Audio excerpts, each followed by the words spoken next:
Chelsea Manalo, kauna-unahang Miss Universe Asia 2024. Hello mga ka-showbiz at beauty pageant fans!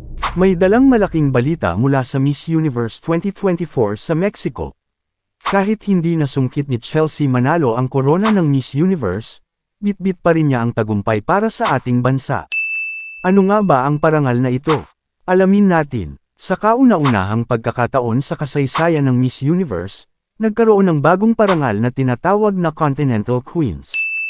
At ang ating pambato, si Chelsea Manalo, ang pinarangalan bilang Miss Universe Asia 2024. Wow! Isang malaking karangalan ito para sa Pilipinas dahil siya ang kauna-unahang nagwagi ng titulong ito sa kasaysayan ng prestihiyosong pageant. Yes! Matapos ang Grand Coronation Night, mismong si Anja Crejutatit, ang Thai transgender woman at owner ng Miss Universe Organization, ang naggawad ng parangal kay Chelsea. Isa itong patunay na kinikilala ang husay at ganda ng ating kandidata sa global stage.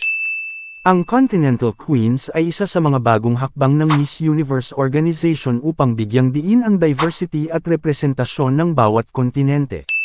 Bukod kay Chelsea bilang Miss Universe Asia, kasama rin ang mga kinatawan mula sa Africa, Americas, at Europe.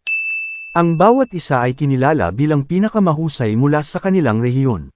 Sa post-pageant press conference nitong linggo, November 17, 2024, sa Mexico, hindi napigilan ni Chelsea ang kanyang kasiyahan. Aniya, malaking karangalan ang maging unang Miss Universe Asia at magbigay ng inspirasyon sa mga kababaihang Pilipino at Asyano. Bagamat hindi naiuwi ni Chelsea ang pangunahing korona, isang bagong yugto ng tagumpay ang kanyang isinulat para sa Pilipinas. Siya ang kauna-unahang Miss Universe Asia, isang titulo na magpapakilala palalo sa husay ng mga Pilipina sa mundo ng pageantry. Chelsea, saludo kami sa iyo. Ikaw ay tunay na reyna. Ano sa tingin niyo mga ka-showbiz, masaya ba kayo sa bagong tagumpay na ito? Comment down below at huwag kalimutang i-like, share, at mag-subscribe para sa mas maraming updates. See you next time.